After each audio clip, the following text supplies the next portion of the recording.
She was 9 miles from the nearest road when she saw his face.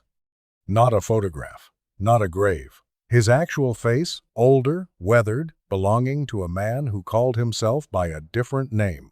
A man who had no idea his mother still kept his bedroom exactly as he had left it.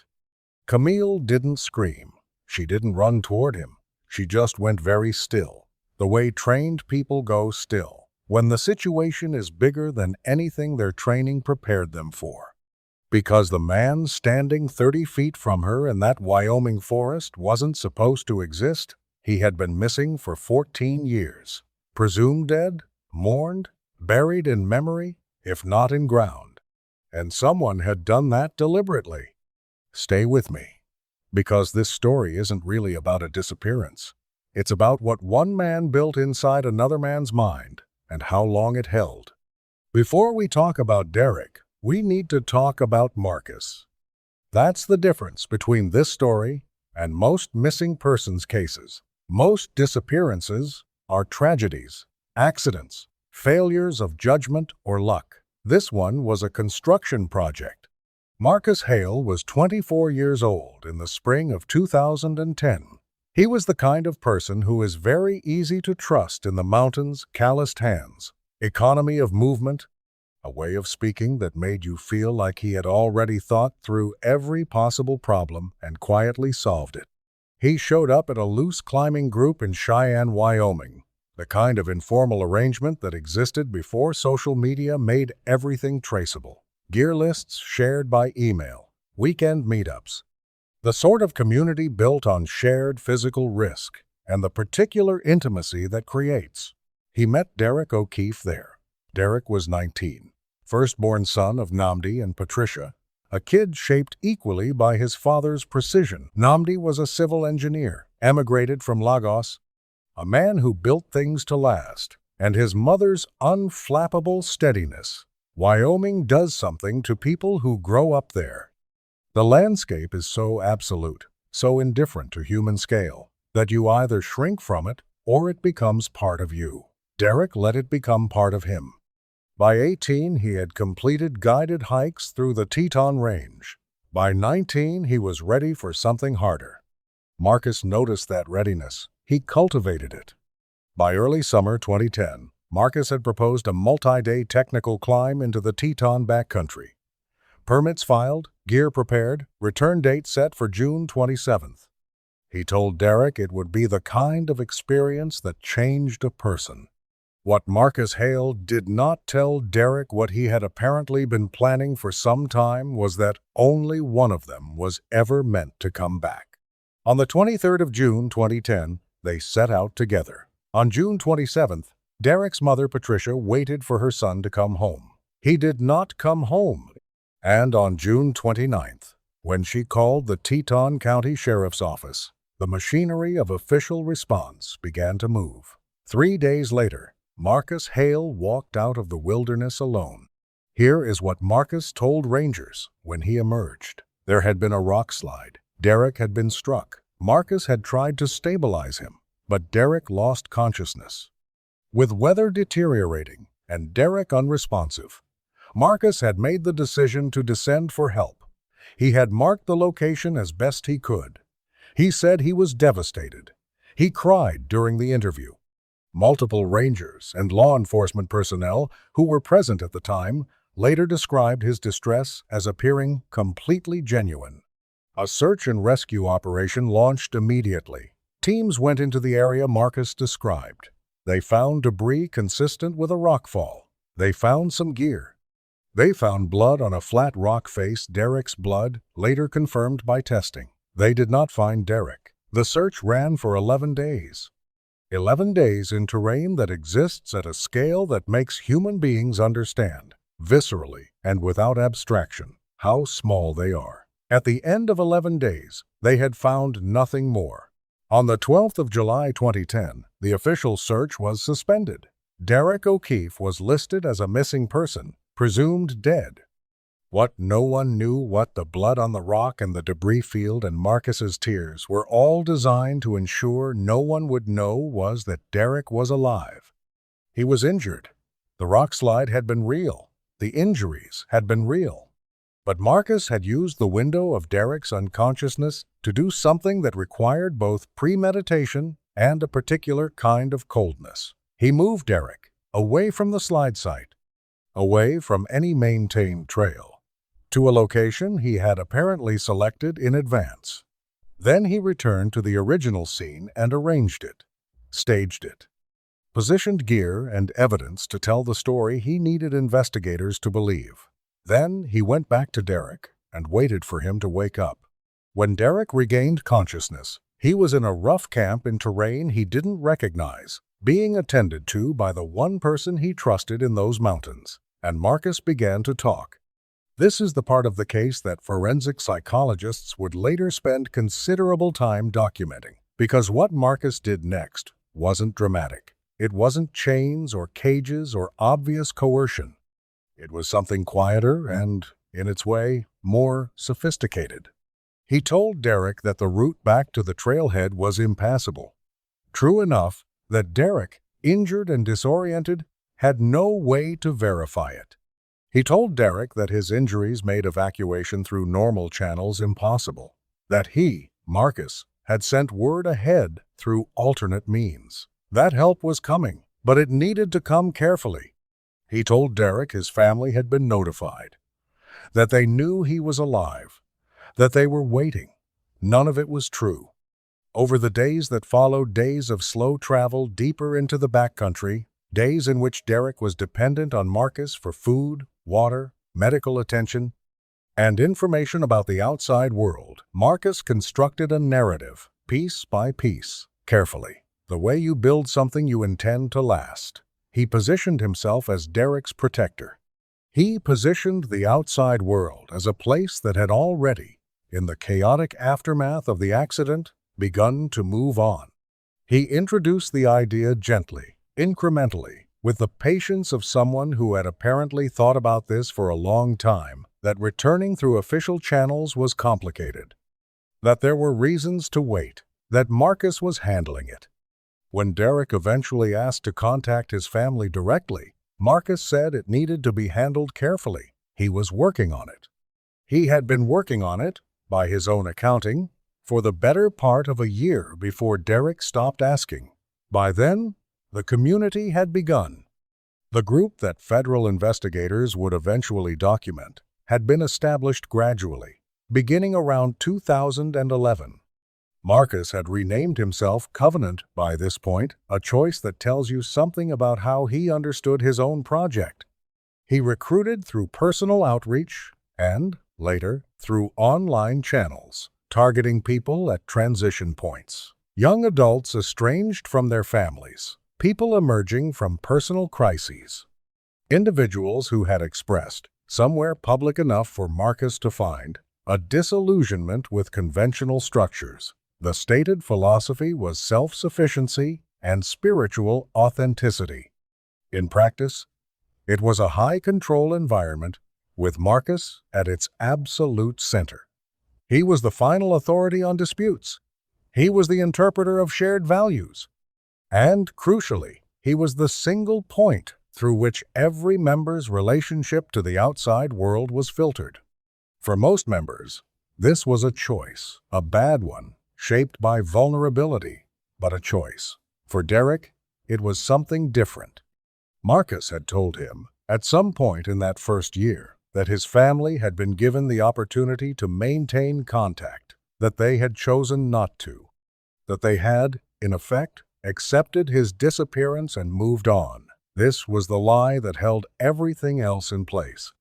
Because once Derek believed it, once the information available to him, controlled entirely by Marcus, supported believing it, the architecture became self-sustaining.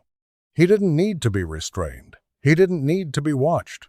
The forest maintained the lie. The isolation maintained it. The community's internal logic maintained it. He had built relationships. He had purpose. He had a name, Elias, that belonged to the life he was living rather than the one that had been taken from him. And the 19-year-old who had kissed his mother on the cheek and told her she worried too much had, over 14 years, become someone else entirely. Or so it seemed. Camille O'Keefe, was 15 years old when her brother disappeared. She sat in the front row at his memorial service in late August 2010, stared at the candle they had placed next to his senior portrait, and thought something she would not tell anyone for years. She thought, "Something is wrong with this." She didn't know what she meant. She was 15, she was grieving, she was watching Marcus Hale sit in the second row and describe Derek as someone who had made him a better person. The thought could have been denial. She filed it away. She did not forget it. The years that followed were what years after. A loss like that tend to be functional, because they had to be. Her brother Raymond finished school, moved to Denver, built a life. Her mother, Patricia, kept working, kept attending her church, kept Derek's room more or less as he had left it, which is something mothers do, and which is one of the most quietly devastating details in this entire case. Camille took a different path. She graduated high school in 2013, started at the University of Wyoming, and by her sophomore year had enrolled in a wilderness first responder course. She told her roommate it was something she just needed to do. The pull towards search and rescue felt less like career interest and more like something she owed. She completed her training. She joined a volunteer SAR team affiliated with the National Park System in northwest Wyoming. She went on her first call-out in the spring of 2016 at 20 years old, and she was good at it. She had her father's precision and her mother's steadiness and something else, the ability to keep functioning when the situation stops making sense. By July 2024, she had participated in over 60 search and rescue operations. She had found lost hikers and injured climbers. She had, twice, found people who had not survived. She had gotten very good at reading terrain.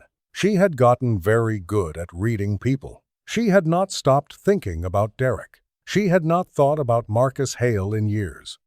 The 28th of July 2024 was a Monday. The call-out came through standard SAR channels. A ranger patrol had flagged signs of an unauthorized encampment in a designated wilderness protection zone approximately 9 miles from the nearest maintained trail. Routine in classification.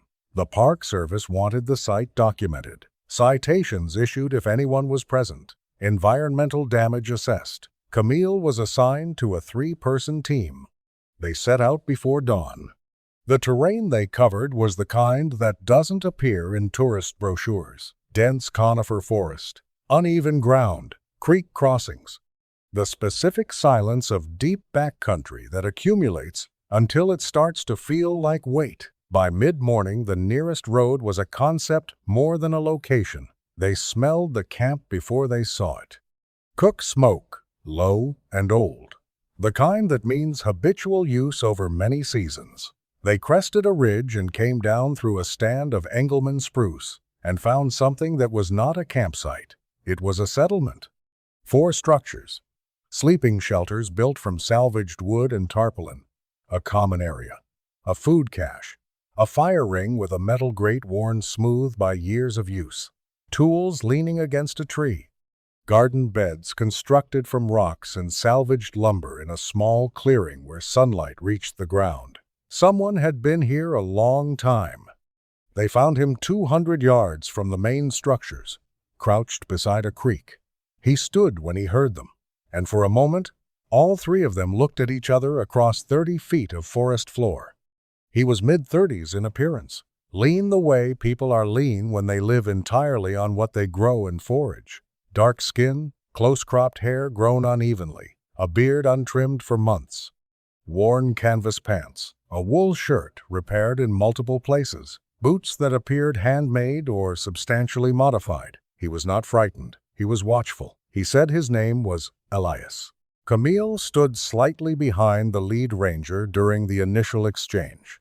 She was doing what she always did in the field, watching. Not just the obvious things, hands, feet, eyes. She was watching his face with an attention she couldn't fully account for in the moment. There was something about his bone structure. Something about the way he held his jaw. The ranger asked where he was from originally. Elias said he didn't think of himself as being from anywhere in particular. The ranger pressed gently. Before this, what state? Elias was quiet for a moment. Then, with the offhand quality of someone so thoroughly removed from their former context that it no longer registers as sensitive information, he said Wyoming. And then, almost to himself, as a parenthetical, the name of a high school, East High, Cheyenne. Camille stopped breathing. That was Derek's school. She looked at this man's face. She looked at his eyes. She looked at the structure of his cheekbones and the shape of his forehead. And something in her, not the trained volunteer, not the 8-year SAR veteran, but the 15-year-old girl who had sat in the front row and thought something is wrong with this, said, "I know you."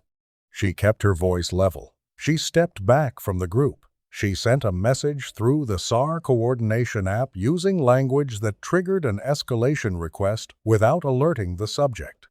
Then she walked back and stood in the filtered light of that spruce forest, 9 miles from the nearest road, and watched a man she believed might be her brother discuss water filtration systems with a park ranger who had no idea what he was standing in front of. 12 minutes later, the radio crackled. The instruction was unambiguous. Hold the subject. Federal liaison being contacted. Do not inform the subject of the reason for the hold. The federal team arrived the following afternoon. The lead FBI agent, Special Agent Dana Ree, established interview stations and positioned Camille at the perimeter, visible but not involved. Dana interviewed Elias for 45 minutes.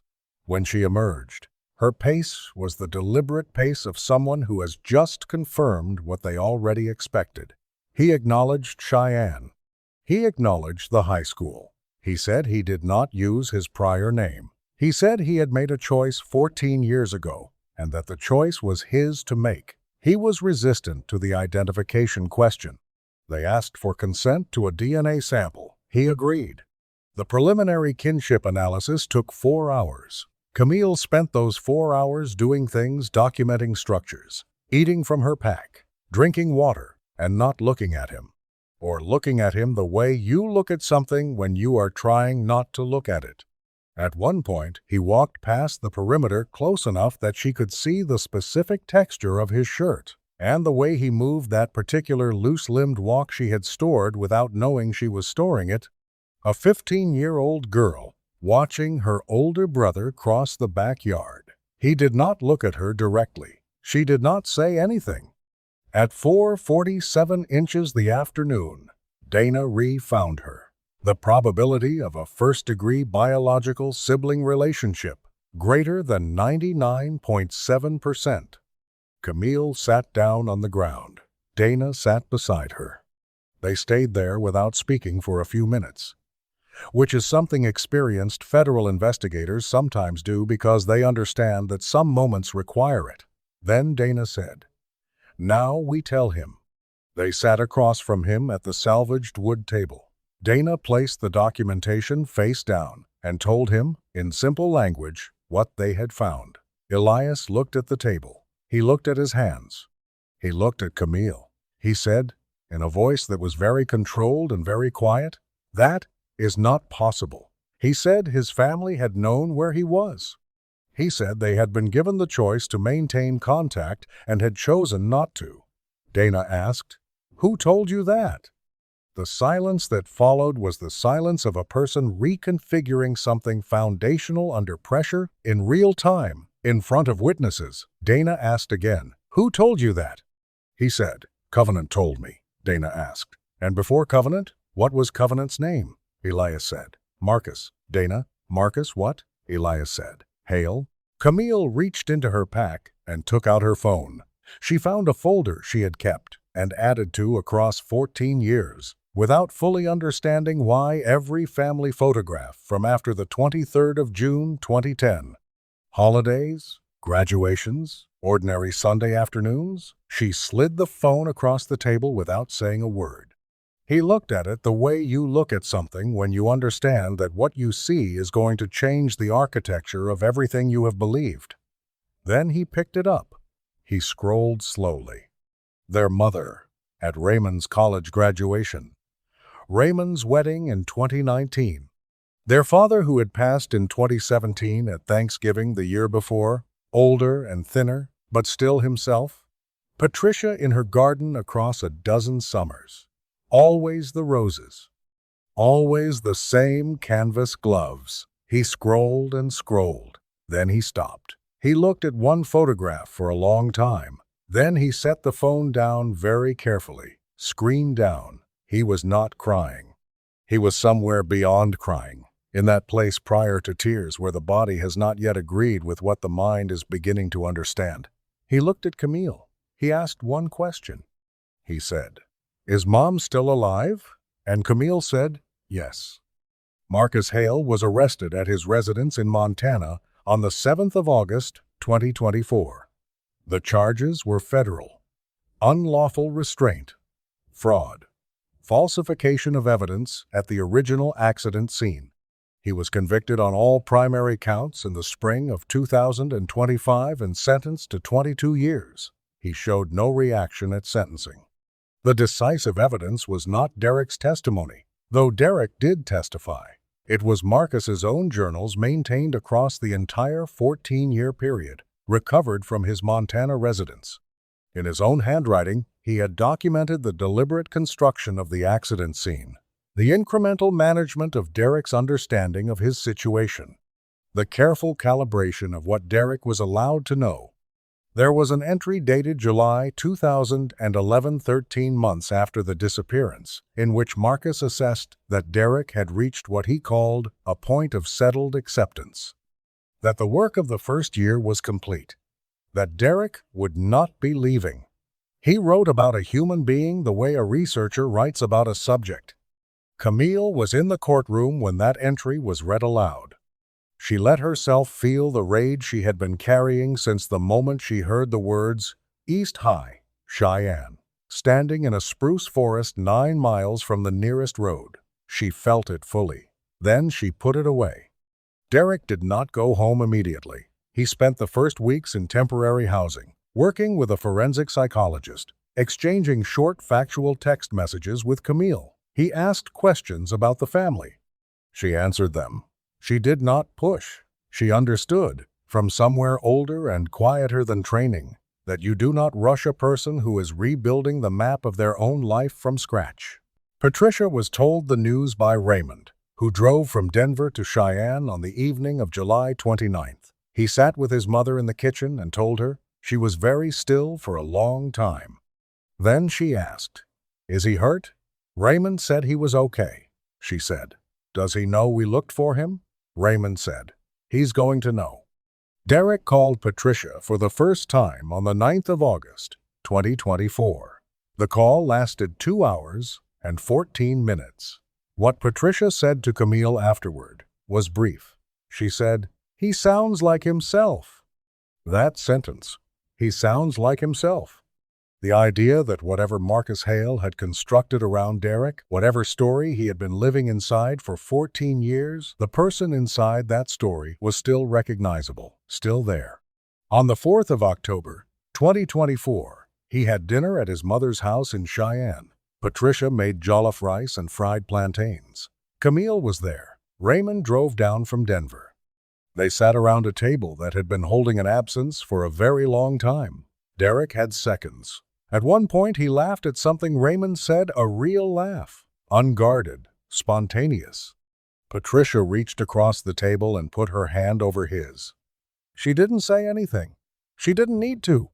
Here is what this case is actually about. It is not about a wilderness disappearance. It is not about a rescue. It is about the specific, patient, methodical work of dismantling a person's understanding of reality and replacing it with one you have constructed for your own purposes. Marcus Hale was not impulsive. He was not chaotic.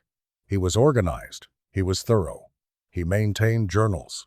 He managed information with precision across 14 years. He sat in the second row at Derek's memorial service and cried, and described Derek as someone who had made him a better person. That level of sustained, deliberate deception requires something beyond ordinary cruelty. It requires a belief held consistently and apparently without doubt that you are entitled to do this, that another person's life is a material you are permitted to shape. That is the thing worth sitting with. There are 10 other people whose lives were shaped by what Marcus built in that forest. Each of them has a story that may never be fully told. What we do know is this. On the 28th of July, 2024, a woman walked 9 miles into restricted backcountry on a routine call-out. She heard the name of a high school. She went very still. She did not let that information sit quietly. The rest followed from that. If this story moved you, subscribe. It costs you nothing, and it tells us to keep making content like this. Share it with someone who needs to hear it. And if you have information about a missing persons case that deserves attention, the link to name us is in the description. Keep asking the uncomfortable questions. That is always where the truth lives.